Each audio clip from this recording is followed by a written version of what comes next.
A sailaway is, well, it pretty much is self-explanatory. We sail away from wherever we are in the world. Lots of different ports. Princess, we go over to 350 different destinations, which is 350 different sailaways. And we do different types of sailaways from different ports of call, depending on where you are in the world, etc., etc. You know, we do sailaway parties a lot in the Caribbean. When you're in Hong Kong, we do a sailaway party. Well, not even a party, but you know, you go onto the open deck and they have the big light show in Hong Kong, which is really cool. And then, of course, we have a sailaway like Venice.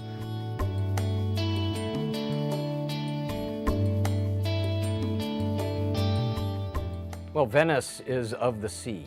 It was founded really as a refuge for people living in the mainland, fleeing from barbarians that invaded into the crumbling Roman Empire. Well, as a lover of history and somebody that studied the history when I first came here, it's like, this is what I've studied and read about. And it is, because it is so well preserved and so many of the buildings are from the Middle Ages and onward, it is an open-air museum unlike any others because it's floating. It's out here on the water, surrounded by water and above the water. And hopefully the technology of the gates that they're placing and the inlets will prevent flooding that will keep it this way for many years to come.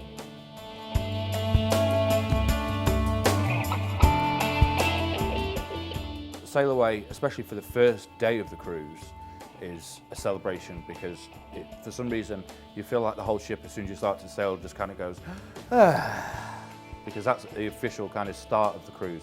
Because, you know, embarkation day and people getting onto the ship can be a long day, people travel a long way, etc., etc. Then they have to get on the ship, they start trying to find the way around, and then of course everyone comes onto the open decks or onto the balconies, and then the sailaway is the official start of the cruise. So, you know, a lot of people come on cruises to celebrate, so, you know, it's the official start of whatever your own personal celebration might be.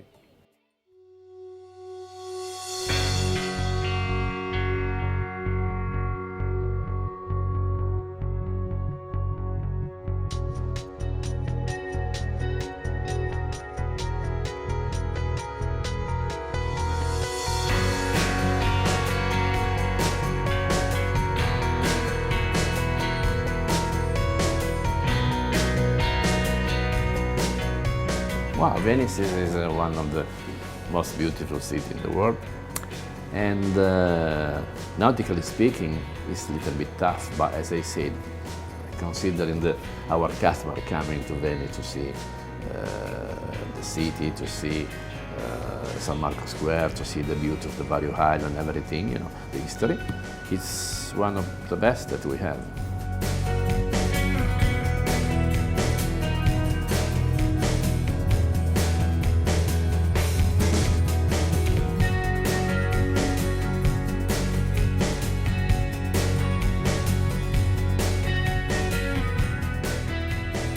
Venice, as a sailaway, is one of the most, it's one of the most iconic cities in the world. You know, the architecture, the city itself, it's a city on water. And in effect, as the ship sails down the Grand Canal, we're another city on water, sailing through a city on water.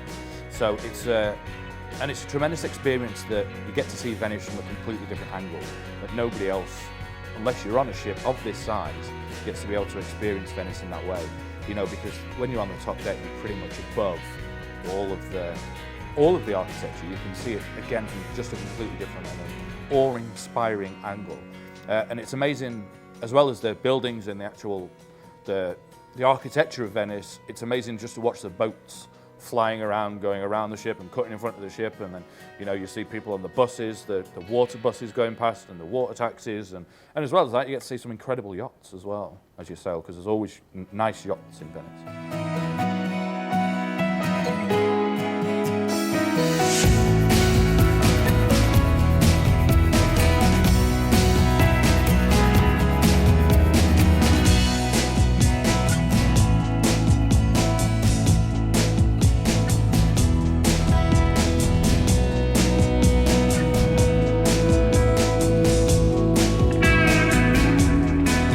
Technically speaking, we have to test that everything is working properly, that we start at least 1 hour before to test if the propulsion and all the equipment is working.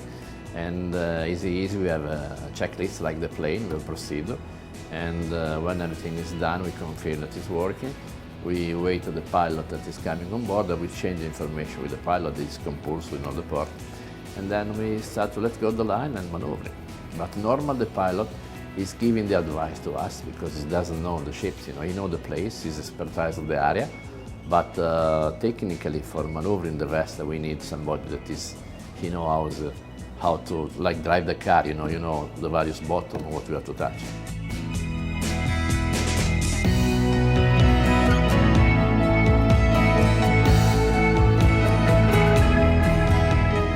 Well, as we leave the maritime station here, we enter the Giudecca Canal. So the island or series of islands that is known as the Giudecca area of Venice will be on the starboard side, and Santa Croce and Dosadoro will be on the port side.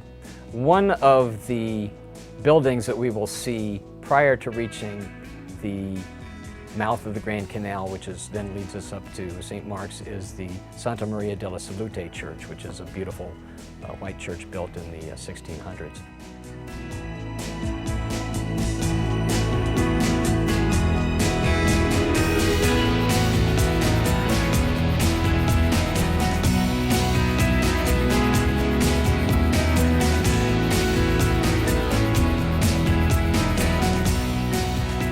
We are using the tug for extra power in order to swing the ships if necessary or stop the ships. And in open area with the good weather, we have the thrust, we don't need the tug. But in Venice, as the lagoon is very, very narrow, have a lot of traffic, it's a local requirement to have one tug or two tugs or even more according with the weather if it's necessary. For the length of the ship is almost 300 meters, 900 feet. They require two tugs, and then we can have one tug fast or two tug fast with the line, or two tugs just stand by on the side of the ship for pushing with it. In some place you see we call in Italian briccola, that is the pillar. They are made with wood. They are marking the shallow, like the road is marked by the proper fence, And normal when we are sailing, the channel is dredge between 10 and 12 meters or even more, but no less than 10, because according with our draft that is 8.5 meters, we need at least a few water under the keel for use the thrust and steering, because if you don't have the water, the thrust and the propeller not affect. And all the area that we are using, entering the lagoon and docking on the maritime station is dredge, minimum 10 meters and maximum 14, but in average is 12 meters.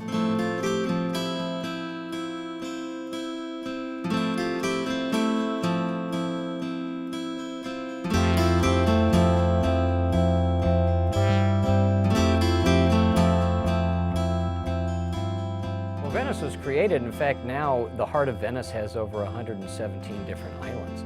As the city developed, the buildings that we can see today, these are all built on wood pilings. And the wood came from the area that Venice later controlled, known as the Veneto, which is terra firma. It's land that stretches from the Po River Delta in the south all the way up to the Alps and the Dolomites. So they were getting wood from the forests and the foothills of the Alps, and using those, sinking them into the sand and layers of clay that are in this shallow lagoon, and then building buildings, their palaces on top of that, with water flowing in between, and that was their highway. And that's why boats are so important. And it is the gondoliers that get through these narrow canals. Not much larger vessels can get into these narrow canals today.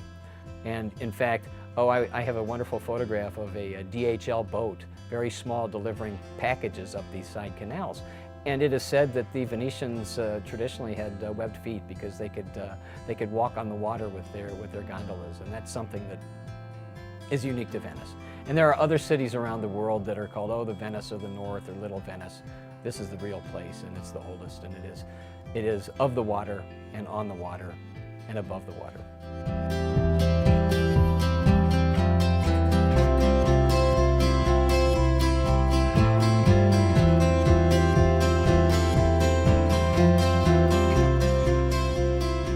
I've I've been a student here in Venice at the Art High School of Venice, and I still remember this sort of traffic jam in the Canal Grande from Piazzale Roma to the Accademia Bridge, which was the stop of near my high school, and those morning wasted inside a boat waiting for the line of Vaporetto stopping slowly in every single stops.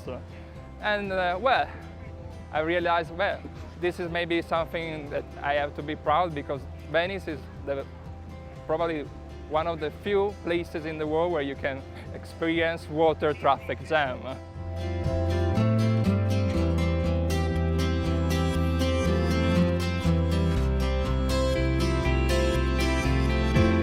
In general, you know, the big ships, the ferry, they are manned by professional people. They know the rule of the roads, how to stay, how to give the way, and we don't have in general any problem. The problem is with the local fishermen or the local boat. They just decide on a Sunday to go out and enjoy the day, and sometimes not only, of course, are prepared for these things.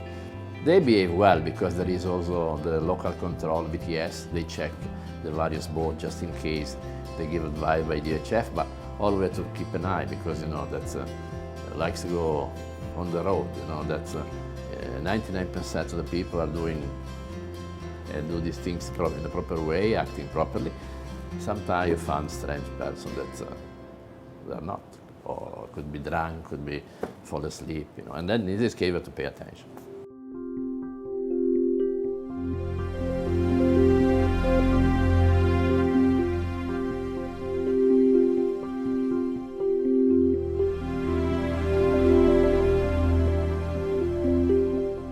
Well, Venice has seen a lot of changes politically and culturally in the past 200 years, but you can even look at guidebooks from over 100 years ago and still find your way around Venice today. It is really an open-air museum, and the current number of visitors they get, 14 to 15 million visitors a year, many of them by cruise ships. It really is the basis of the economy. And yes, there are a lot of people, but this is the reason that there is so much money here in Venice. What they're doing, though, to try and preserve Venice is a wonderful engineering project called MOSE, M-O-S-E, that they're actually building in the inlets to prevent high water from flooding Venice. Now, of course, with climate change and sea level rise that we are experiencing, that's going to be very important to see how that plays out.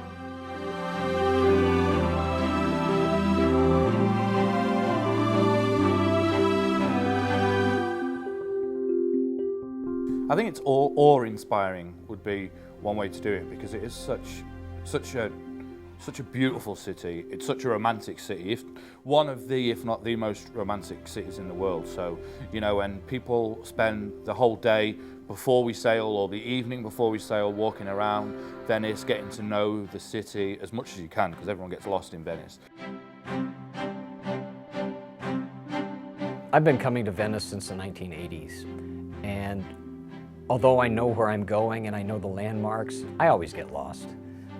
But I always find myself, and there are markings. You always see signs at Per San Marco or Per Rialto, and to get back to where the ship is docked, it's Per Piazzale Roma, which is the nearest point closest to the cruise ship terminal. So it's always a process of losing yourself and finding yourself, and new discoveries around every corner. And you get views down canals that are just so beautiful, and you've never seen it before, or then you recognize something you have seen before. And that's part of the charm of Venice as well.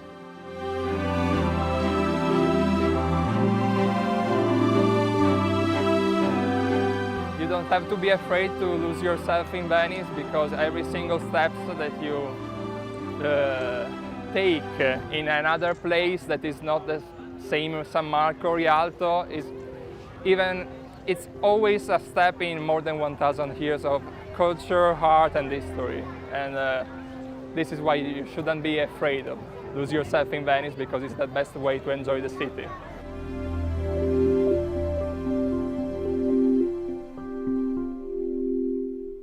And then as we sail away, you get to see it again from another different angle, you know. And I think that it's a strange atmosphere when you're on the open deck, because people, I'm lucky. I've done Venice Sailaway a lot.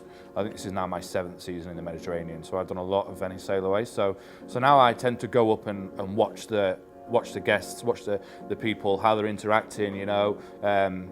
Is the couples holding hands, hugging, kissing, you know, everybody's taking pictures. How many people are taking selfies is always another good one as well, because obviously we're in a selfie world now. So, what a great selfie with St. Mark's Square in the background, you know. So I think it's a very personal thing for everyone. Some people, it's definitely on the bucket list, so, you know, it's something they've wanted to do maybe their entire lives. You know, we get a lot of people from North America, you know, who travel a long way, and this is definitely one of the highlights of the cruise. And it's a great way to start the cruise as well. And then we see the entrance to St. Mark's, which it's just one of the most beautiful sights. You have the winged lions that are the symbol of St. Mark. His remains were brought here in the 800s from Alexandria. And then you can see into the square itself, the Campanile, the bell tower of St. Mark's Basilica, the Doge's Palace with its wonderful Gothic facade. And then going beyond that, especially if you are on the upper decks, you can actually see in the distance this open basin of water, which was the Arsenale. And this is where the Venetians built their triremes, their warships.